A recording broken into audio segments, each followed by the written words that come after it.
stabbing him several times in the throat and face until ultimately the intruder stabbed him in his skull. The killer would follow behind the bleeding mother, continually stabbing both her and her daughter well beyond their point of death. He would then use the Miyazawa's bathroom, taking a gigantic dump in the toilet.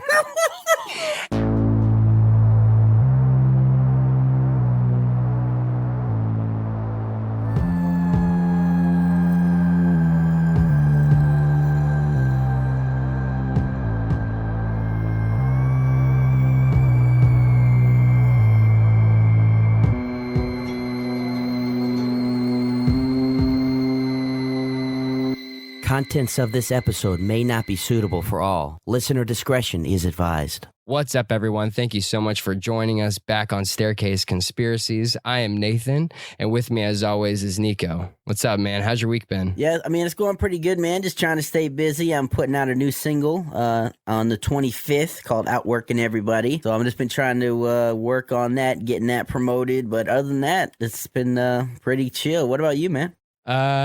Pretty much the same, dude. Just been working myself, just trying to working on some more Staircase stories, trying to get those out as soon as possible. But other than that, it's been kind of slow. Yeah, I mean, I feel that, dude. Like, before I finished this song, I was like, geez, I don't know what to even write about the song. Like, I have all these songs in my phone, and I'm like, every time I try to record, I'm like, I don't like that. I don't like that. I don't like that. And it's just frustrating as hell. Yeah, I mean, unless nothing's going on, it's kind of hard to get inspired, I guess. Yeah, I hear you. So what do we got tonight, man? That's what I want to know. Well, like we talked about in the last episode, we got the Setagaya Massacre. And I remember last time you said you had never heard of it, right? Never, ever. I don't have no idea what that is. All right, well, this is a unsolved crime that took place in Japan at the end of 2000. And it's an unsolved case that's actually still going on to this day. Dang, all right. Ready? Let's go, baby. All right, man, buckle up because this one gets brutal. So let's get into it. Nice.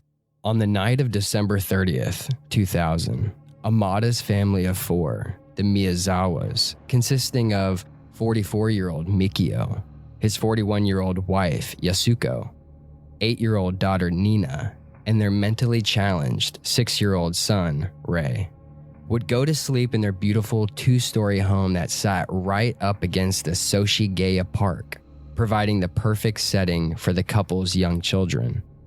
However, this perfect setting would soon turn into a nightmare.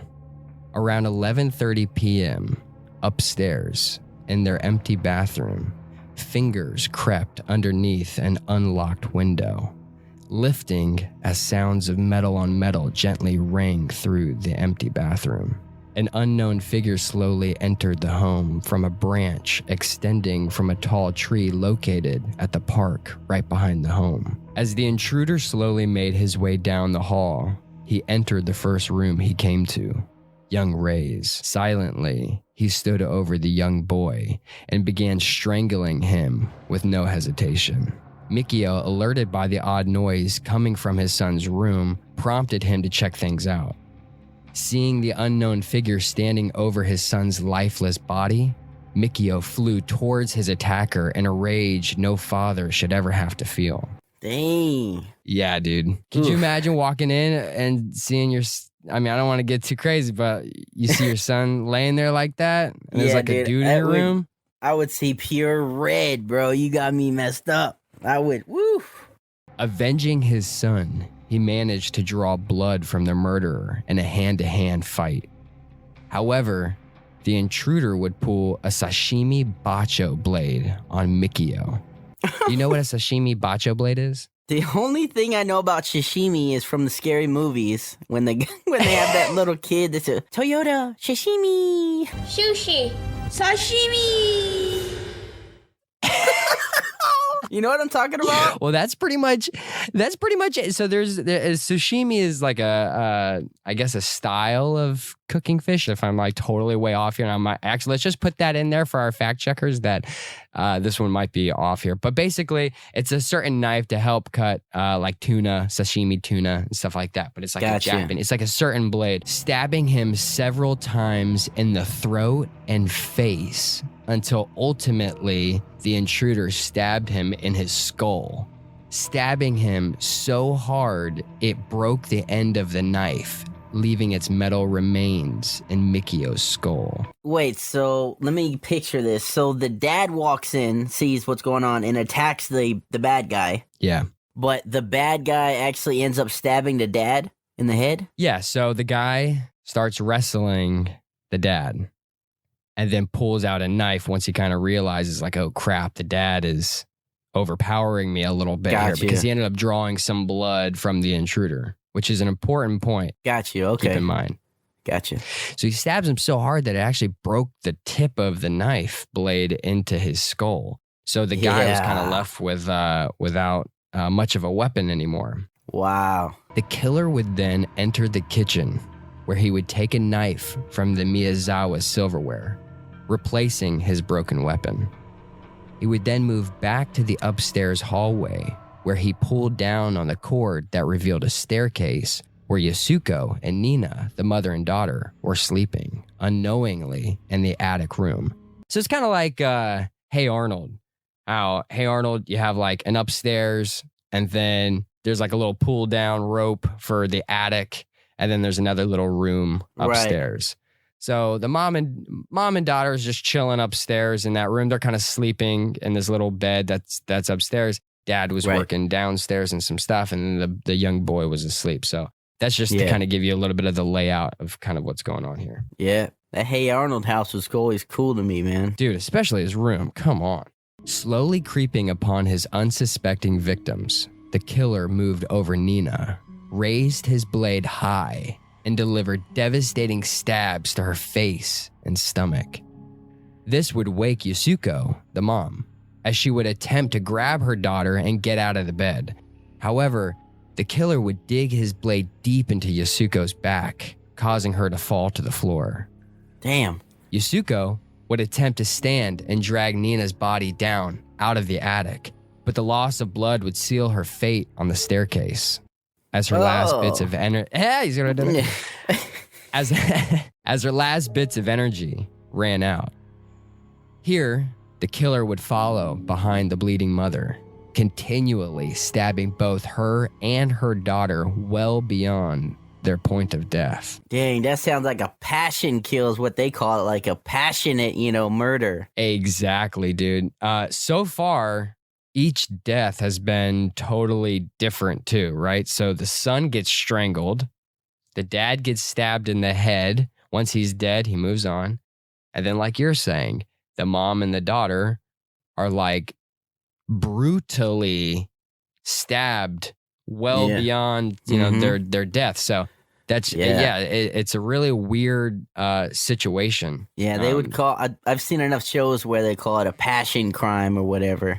Yeah, exactly. You were really passionate about this, so you just kept on going. You almost like the person they're killing really hurt them at some point. Which is weird because Nina is only 8 years old. Right. She got the same brutal attacking as the mom did. Right. So yeah, it's extremely odd. The other thing that's odd too is like the mom is basically bleeding out and just losing energy as she's walking down the stairs and just kind of like dies right there. I mean, I couldn't even imagine thinking that you're getting your kid out and then you're just like kind of slowly just fighting slipping away. With everything you've got. And it's just not enough.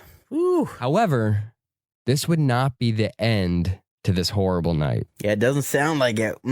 All right, so this is where everything just like goes off the hinges, okay? This is where everything just you start scratching your head. After the murders took place, the killer would move through the home in search of a first aid kit, bandaging the wounds Mikio had caused him, the dad. You remember he heard him upstairs earlier. He then undressed, leaving his clothes behind in the hallway.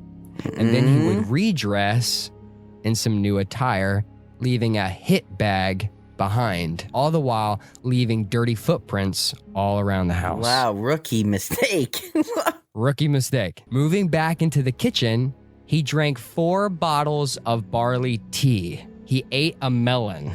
The fuck? He ate 4 ice creams from the Miyazawa's fridge. What? He's not done.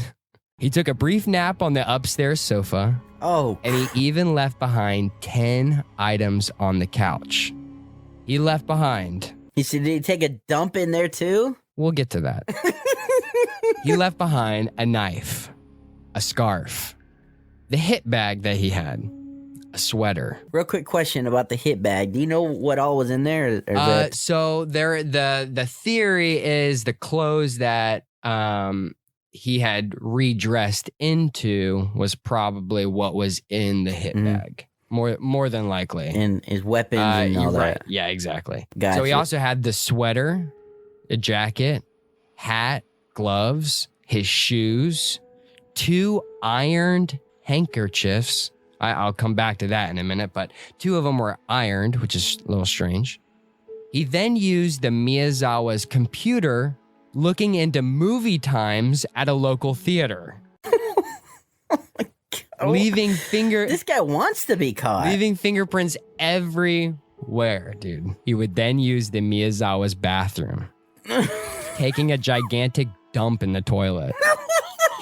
And even more disturbing, he wouldn't flush the toilet. Okay, this is just... The final act committed by the killer would be the ransacking of Mikio's home office.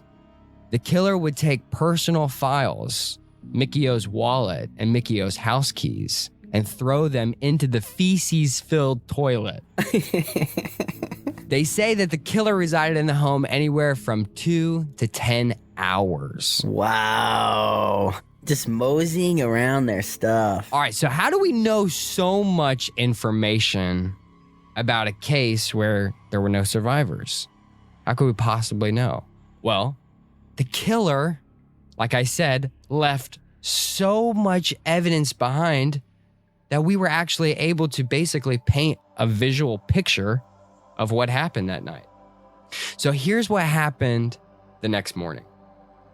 Yasuko's mother, the grandma, would attempt to make several phone calls to the Miyazawa's household, but to no avail. The killer had cut their phone lines. This prompted the elderly woman to go to her daughter's home and check on her family, finding the bodies of her beloved family. Yasuko's mother would call the police, and soon the investigation into these grisly murders would begin. And much to the police investigators' surprise, the crime scene was absolutely covered in evidence of what had happened in the early morning of December 31st. Covered. I mean, it's literally just covered in all sorts of DNA. His blood, his poop, his, just his clothes, his hair, just everything. Like you said, he just wants to get caught. But yeah, dude. Let's take a moment to go over the evidence the police were able to gather regarding the killer. First, the intruder had bled from his wound, leaving plenty of DNA behind, revealing the killer's blood to be type A. While the police waited on results searching the National Criminal Database for a match, they would move on to the next clue. Based on the clothing left behind, they were able to identify the height of the assailant at around 5'7". He was aged anywhere between 15 and 35, and the clothing left behind gave the impression of a skater boy. 15 to 35, wow. Yeah, which is, it's kind of like I feel like that's a big age gap, especially when you say 15. But there's some reasons why they say 15 or kind of like a little bit older. So either we're talking about a teenager or a grown man. So that's kind of a big gap. Or anything in between, on top of that. The footprints were identified as having a size incompatible with Japanese foot sizing. Instead, the shoe was of Korean design, a noteworthy detail as it could shed light on the ethnicity of the killer, because they were in Japan, but he's wearing a shoe that doesn't even come from Japan. Wow, that's interesting. The feces left behind identified him as a male and also provided the details of his previous meal being string beans and sesame seeds. I knew you'd love that shit. He's like, yeah, give me more of those sesame seeds. Dog, I love that shit. I'm like, how is sesame seeds a meal? Like, it's so weird. But I guess it just didn't digest, maybe. I don't know. Sesame seeds? Yeah. Oh my God. Investigators suggest that this is a quote-unquote boring meal. The kind of meal a mother would give to a son, leading authorities to pursue the theory that the assailant could have been a teen skateboarder from the local park. Dude, this is something a mom would give their son? I guess in Japanese culture and around in the 90s, maybe like a poor kid, you know, they get some green beans and they pour some sesame seeds on it. I have no idea what goes into that theory, but that's their theory. All right, but there's some stuff that backs that up, okay? Investigators would discover that Mikio, the father, had been overheard getting into a minor argument with teens from the local park just days prior to the attack. However, two other pieces of evidence poke holes into this theory. First, the hit bag previously mentioned contained, and it's weird that you were asking me earlier what was in there. There's a little bit more to it than I mentioned earlier. The hit bag contained less than a handful of sand. Authorities were able to trace the sand to a beach within 100 miles north of Los Angeles, where an American military base was located. Ooh. Leading some investigators to believe that the killer may have had an American military background. This is getting interesting now. I like this. Adding to this theory was the discovery of the Iron Handkerchief. Research suggests that kids typically wouldn't iron such an article, but perhaps a military soldier would, considering it's a part of their dressing protocol. However, this could also be an indicator of a mother ironing her son's handkerchiefs. Right. So investigators would soon hypothesize a list of suspects aside from the skateboarder theory and military soldier. First, it could have been a drifter just passing by. Maybe he had the random idea of killing. That happens a lot, just random people, and that's so scary to me that somebody could be walking down my street right now and just randomly pick this corner house, which happens to be me, and if he wants to get in here, he will get in here. Yeah. Like, that's scary. And some of the evidence to suggest that is that he was wearing different shoes than what's in Japan, so maybe he's a drifter coming through. He had sand that wasn't at anywhere near in Japan at all. It's from, a beach 100 miles off Los Angeles. So a lot of things to suggest that maybe he was coming through. Maybe he had that bag and that was all he had on him. That was his clothes. Maybe he ate as much as he could in the house. Maybe he took a nap because he hasn't slept anywhere, hasn't eaten anywhere. Yeah. So there's That's a good point. There's a lot of things to suggest that it could have just been a drifter for sure. Yeah, I'm thinking there might be something in that house that the military wanted or something. Another theory suggests a cover-up, making it look like a skateboarder by purposefully leaving misleading evidence for authorities to find. So maybe someone did want to have Mikio, the father, killed. And he, like you're saying, went through the paperwork and stuff like that and made it look like, oh, it's just like the teen skateboarder, so it's nothing too big. But the problem with that theory, though, is that the mom and the daughter were brutally murdered the way that they were. So it's kind of like you said. I mean, there's too much evidence to suggest crimes of passion. You don't see crimes of passion and a cover-up and trying to just get some paperwork. It's kind of weird. Another theory posited could be that the family had been requested to move for the expansion of the roads and had reportedly refused, being only one of 4 houses left on the road. So the theory is like a hitman could have been hired to eliminate the family so that the house could be demolished. The problem though is that the killings had only kept the structure in place for almost 20 years. It's since been demolished, but it was in place for over 20 years. You know, it would be kind of counterproductive unless they didn't realize that would happen, and they were kind of like, well, if we could just murder this whole family, then they'll, you know, sell the house or shut down the house. I mean, that's very possible. I mean, there's only 4 houses left.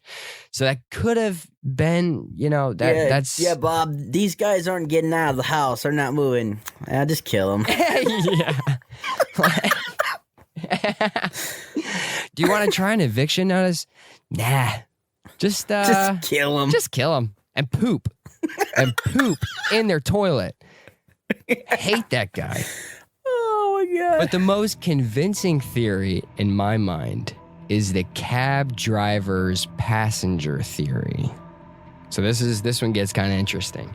All right. On December 30th, late at night, so the night of the crime, a cab driver alleged to picking up 3 middle-aged men on the same street as the Miyazawa family home. The cab driver told police that one of the men left blood from a wound he could see on the man's hand. Whenever he went to the hospital, the women and doctors and nurses who were working on him said that he was oddly calm, even though the wound he had was all the way down to bone. Like he could actually see bone. Oh, shit. He was super calm. He didn't give his name. He didn't say what the wound had come from. And this is the time that the cab driver picked him up is right around the time that he could have, you know, potentially have left the home at that time. But if you're going to take a nap and you have a hand that's bleeding, you know, that's kind of another odd theory. So no other leads ever came from that theory. With 12,500 pieces of evidence in hand and over 246,000 investigators collectively working on this case, one would assume this to be an extremely solvable one. Yeah. However, despite having 35 officers still assigned to the case in 2020, the Setagaya Massacre remains open to this day. Wow, that's interesting, bro. So crazy. All that evidence. I mean, he just didn't leave his body behind. Is that a picture or a fucking video, man? I mean, it's like, man, like we've caught you with, I mean, and it's still ongoing. This is not like, oh, well, that was the 70s or that was the 60s. That was the 80s. That's, you know, different time. Like we're talking like 2020. They're still trying to figure out who this guy is and what happened. It's so strange. Yikes. I mean, what do you think is the most plausible theory? My mind goes right for like the deepest conspiracy. So to me, they live right next to that base. Mikio basically was probably working on something on the American base for them, or for maybe, you know, the Japanese or whatever the case is. But he had something of value in there. They came in, killed them all, took whatever they needed. And as far as why they took a dump in the thing and the crime, you know, passionate killing of the son and daughter, or the daughter and mom, I have no idea about that, dude. Now, one thing that kind of comes to mind is that the whole cover-up idea. And if you think about it, there's like kind of like a lot of different cover-ups could be going on. It could be like the crime of passion.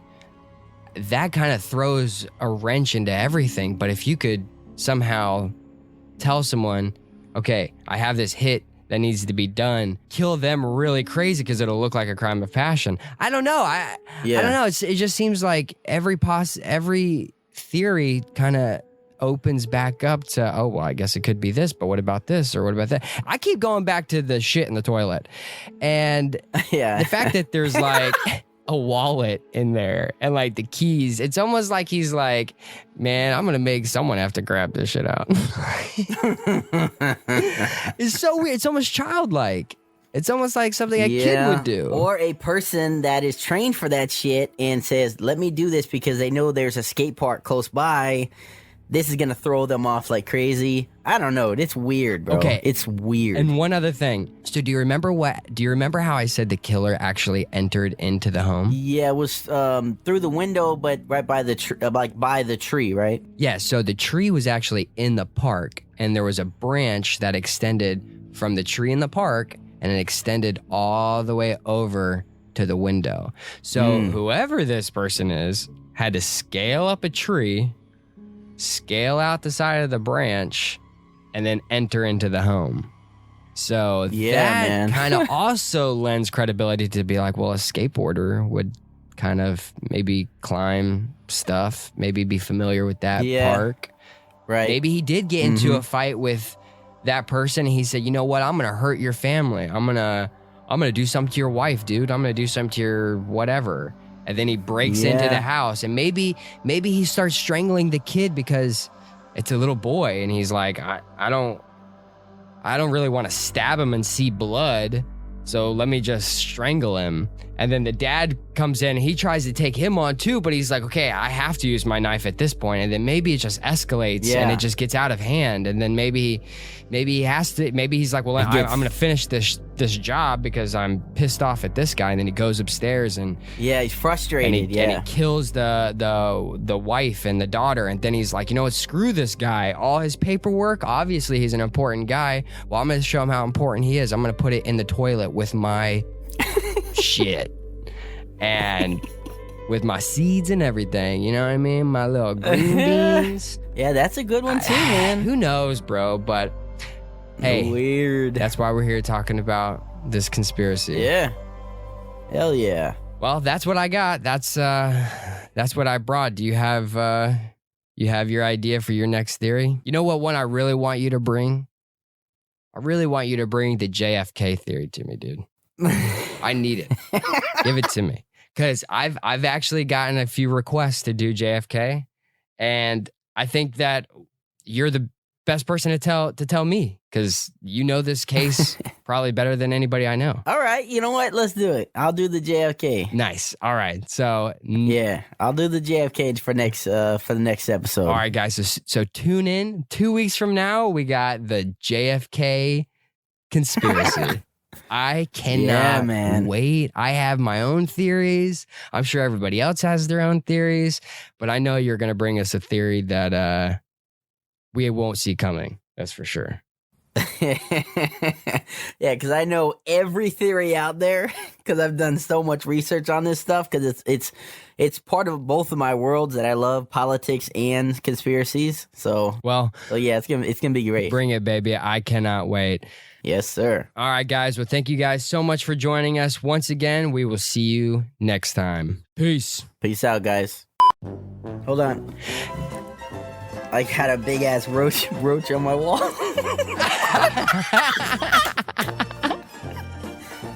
That's definitely going in the outtakes.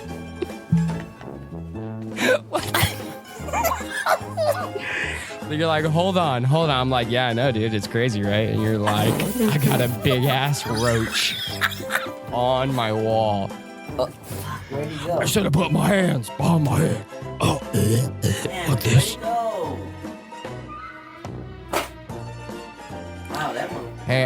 Hey, Nick, I think you need a little more salt water. Alright, that fucker's gone. He'll be back.